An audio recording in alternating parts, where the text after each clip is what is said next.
2025 October 30 വ്യാഴം. കൊച്ചേട്ടൻ്റെ കത്ത്. അതിരേത് എതിരാര്. സ്നേഹമുള്ള ഡീസൽ കൂട്ടുകാരി, പെട്ടെന്നാണ് 6 പട്ടാളക്കാർ ഞങ്ങളുടെ വാഹനം വളഞ്ഞത്.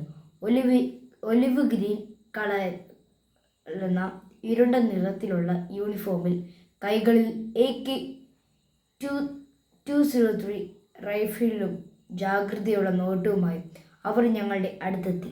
അല്പം അകലെ നിന്ന് ഒരു വലിയ സ്റ്റാലിയൻ ട്രക്കിൽ നിറയെ പട്ടാളക്കാർ 4 വശത്തേക്കും തോക്കും ചൂണ്ടി നിൽക്കുന്നു. ഞങ്ങൾ എങ്ങോട്ട് പോകുന്നു, എന്തിനു പോകുന്നു, വാഹനത്തിലുള്ളവർ ആരാണ്, ആധാർ കാർഡ് എവിടെ തുടങ്ങിയ വിശദമായ പരിശോധനകൾ. എല്ലാം ഓക്കെ എന്ന് കണ്ടപ്പോൾ മുന്നോട്ട് പോകാൻ അനുമതി കിട്ടി. CMA സഭയുടെ ജമ്മു കാശ്മീരിലെ മിഷൻ വൈദികരെ സന്ദർശിക്കാനെത്തിയ വൈദികരായിരുന്നു ഞങ്ങളുടെ വാഹനത്തിലുണ്ടായിരുന്നത്. ജമ്മുവിലെ ലംബേരി ക്രൈസ്റ്റ് സ്കൂൾ സന്ദർശിച്ച് നൗഷേരിയയിലും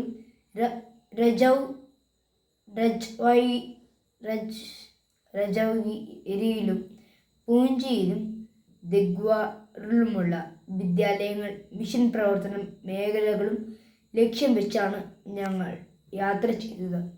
നമ്മുടെ മാതൃരാജ്യത്തിൻ്റെ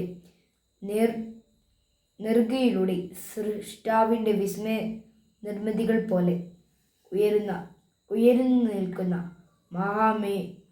മേരുകൾക്ക് ചുവട്ടിലൂടെ, അഗാധമായ ഗർത്തങ്ങൾക്ക് മുകളിലൂടെ, വെൺകമ്പിളി പുതച്ചു കിടക്കുന്ന ഹിമമലകൾ കണ്ട് അതിശയിച്ച് മഞ്ഞു പാളികളിൽ നിന്നും കൊടും തണുപ്പും നുള്ളിക്കൊണ്ടുവരുന്ന ശീതകാറ്റിൻ്റെ തലോടലേറ്റ് കുളിർന്ന കുതിർമയുമായിരുന്നു ഞങ്ങളുടെ യാത്ര. പ്രിയ കൂട്ടുകാരെ, ഞാൻ ഈ കത്ത് നിങ്ങൾക്ക് എഴുതുന്നത് ഒരു വളരെ പ്രധാനപ്പെട്ട ഒരു കാര്യം നിങ്ങളുടെ ശ്രദ്ധയിൽ കൊണ്ടുവരാനാണ്. ലംബേരി മുതൽ ശ്രീനഗർ വരെയുള്ള ഇടുങ്ങിയ പാതയിൽ 320 കിലോമീറ്റർ ദൂരം താണ്ടാൻ 10 മുതൽ 15 മണിക്കൂറെങ്കിലും വേണം. നമ്മുടെ രാജ്യത്തിൻ്റെ അതിർത്തി ഗ്രാമങ്ങളിലൂടെയായിരുന്നു ഈ യാത്ര. ഗിനൂറും സുന്ദർബാനിയും സുരംഗോട്ടയും പുൽവാമയും തനാമണ്ഡിയും തുടങ്ങി സുരക്ഷയുള്ള അതിർത്തി ഗ്രാമങ്ങളെയെല്ലാം സമ്പൂർണ്ണ സജ്ജരായ നൂറുകണക്കിന്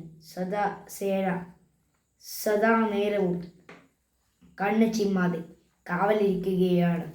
സിന്ധൂർ ആക്രമണ പരമ്പര അരങ്ങേറിയ പൂഞ്ചിലുൾപ്പെടെ പാകിസ്ഥാൻ അതിർത്തിയോടെ തൊട്ടുകിടക്കുന്ന ദിഗ്വാറിലുമെല്ലാം എത്രയോ ജാഗ്രതയോടെയാണ് നമ്മുടെ രാജ്യത്തിൻ്റെ കാവൽക്കാരായ പട്ടാളക്കാർ അതിർത്തികൾ സംരക്ഷിക്കുന്നത്.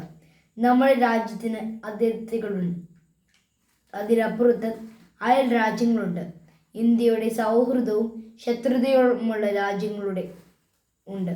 അതിനാൽ നമ്മുടെ രാജ്യത്തിൻ്റെ അതിരേത്, നമ്മുടെ എതിരുള്ളവർ ആരെല്ലാം എന്ന് രാജ്യത്തിന് അറിയാം. അതനുസരിച്ചാണ് അതിർത്തികളിൽ സുരക്ഷാ സേനയെ വിന്യസിച്ചിരിക്കുന്നത്.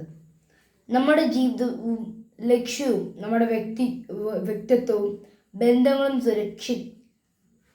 സുരക്ഷിതമാണോ എന്ന് കൂടി ഗൗരവമായി ചിന്തിക്കണം. രാജ്യങ്ങൾ തമ്മിലുള്ള ബന്ധത്തിന് അതിരുകൾ ഉള്ളതുപോലെ നമ്മുടെ വ്യക്തിബന്ധങ്ങൾക്ക് അതിരുകൾ വേണം. ഏതു ബന്ധത്തിലും ഏത് പ്രവൃത്തിയിലും എൻ്റെ അതിരേത് എന്നും എതിരാര് എന്ന് ഞാൻ അറിയണം. അതിരേത് എന്ന് അറിയുന്നവർ ഓരോ സമയം എവിടെ വരെ പോകാം എന്ന് ബോധ്യമുള്ളവരാണ്. നമ്മുടെ ലക്ഷ്യത്തിലേക്ക് വിജയത്തിലേക്കുമുള്ള യാത്രയിൽ സുരക്ഷാക്കുറവുള്ള ജാഗ്രത പാളുന്ന അതിരുകളിലൂടെ നമ്മുടെ എതിരാളികൾ നുഴഞ്ഞു കയറും. അവർ നമ്മെ നന്നാക്കാനല്ല, കൊള്ളയടിക്കാനാണ് വരുന്നത്. നല്ല വ്യക്തിത്വങ്ങളുടെ അതിരുകൾ ദൈവവിശ്വാസം, മാതാപിതാക്കളുടെ കുടുംബത്തിനോടും ഉറച്ച സ്നേഹം, അധ്യാപകരോടുള്ള ആദരവ്, സാഹോദര്യവും,